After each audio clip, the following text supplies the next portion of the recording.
been here before. I didn't know how formal it was going to be. And there was another comic here, he's here tonight, and he kept saying, "It's Titty Tuesday." It's Titty Tuesday. In fact, I'm not even doing it justice. The way he was saying it was, "It's Titty Tuesday." And when I heard that, I knew, I don't need to wear a suit here. In fact, I don't even know if I need to wear pants. You know, but I looked into it, and it is, guys, it is. It's Titty Tuesday. So, get them out if you have them. So I'm fairly new to the Cleveland area, and when we moved here, I did what I do when we move to any new city. I immediately grabbed the local newspaper and read the crime reports to see what I was up against. I grew up in a small town in Pennsylvania, moved to Philadelphia where they were setting people on fire, then moved to Virginia where I think they wanted to commit crimes there. They were just like way too relaxed to do it. And then we moved here to Cleveland. And I'm going to be honest with you people, I don't have a lot of faith in the crime-solving capabilities here in Cleveland. Let me tell you about one of the reports I read. This is the truth. I read this report. It said, police suspect that body found in septic tank is that of a missing person. Fuck yes, that's a missing person. That is the definition of a missing person. Are you expecting to find somebody in the septic tank? Who else would be in there? Ted, the town turd enthusiast? I mean, that is a missing person. Here's another one. This is a little bit more honest. It's a missing woman. Last seen walking from her home, described as short, obese, long, black, straight hair, no teeth.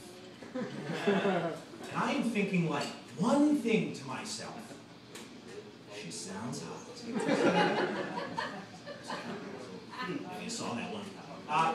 So anyway, guys, I feel like everybody's looking at me, so let's just get it out in the open, okay? Yeah, I'm a doctor here in town, okay? And yeah, it's the cold and flu season, and yes, I want you to be comfortable out here, okay? I want you to be safe. Who here has had this happen to them? You're spending all day with somebody, all day. You're really close, right? You're holding hands, maybe you're sharing a drink, a little kissing. And at the end of the night, this person turns to you and says, "Well, I'm going to go home now. I was up all night last night vomiting." Who does that to somebody? That's not okay. That's not the kind of shit you spring on somebody at the end of the night. That's not okay. Right? Like, I think it should be etiquette that if you have been sick in any way in the past 24 to 72 hours, you must announce that when you meet somebody. Like, "Hi, I'm Mike. Not feeling very well." Or, "Hi, I'm Mike. Don't shake my hand, I got a sore throat." Or, "Hi guys, I'm Mike. I have wet farts and I don't know why." I feel like you hear a lot about the flu on TV these days, and I love TV. Who here loves TV? Anybody else? I love this. They're watching me a lot of Chopped recently on the Food Network. Anybody watch this show? This is the show where chefs compete against one another by making dishes out of odd ingredients, right? It's like, who can make me a dessert out of olive oil, a rotten fig, and a tube sock from 1942? And I've noticed that in this show, right, that the chefs seem like they're just a step down from the chefs in Top Chef. And I don't mean in terms of talent. I mean, like, the chefs in Chopped look like they have, like, unpaid utility bills. And, like, they definitely have some skin rashes going for them. Like, you want these people washing their hands a couple times before they're making your food. They have a version of Chopped, it's called Chopped Champions, where they invite all the winners of Chopped back and let them compete for $50,000. And they go around, this is so annoying, they go around and they ask the chefs, what are you going to do with the $50,000? Right? And they're always trying to top one another. Like chef number one, what are you going to do? Well, I have a niece who has cystic fibrosis, and I'm going to donate this money to research to try to cure this terrible disease. Chef number two, what are you going to do with the money? Well, my parents still live in Russia.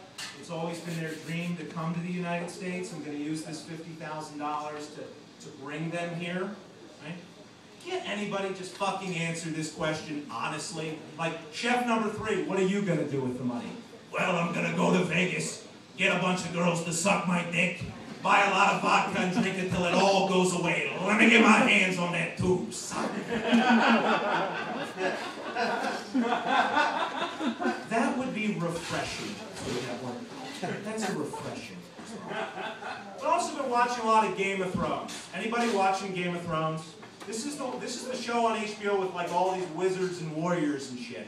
Right? And I've learned a lot about myself by watching Game of Thrones. Mainly, I don't think I would do very well in a time period like that. Like, any time period where you had to be really aggressive. Like, if you were a man, you would wear his intestines on your head like a hat. I'll pass on that one, boys. I was just kind of hoping to take a dunk in that sudsy barrel over there and maybe curl up with a good book. I'm not a macho man. In fact, I don't even know if I'm a man. I'm still having my wife kill every spider that we have in our house. You know? It's hard for me to feel like a man. I mean, I live with my wife and 2 daughters. There ain't nothing manly about that. Right? When I go home, I can literally feel my penis crawl back inside me like a turtle trying to take a nap. And when I leave, it blooms like a spring flower. The worst part about this is I'm the only one of my friends who's married, right? All my other friends are single. And I don't mean I'm married, I mean like I'm married. I got a wife, 2 kids, 2 Subaru Foresters. I'm pretty sure that my neighbors think it's a lesbian couple that lives next door. Single friends feel obligated to tell me these stories of these crazy lives that they're living, with the caveat that I'm not allowed to tell anyone about this.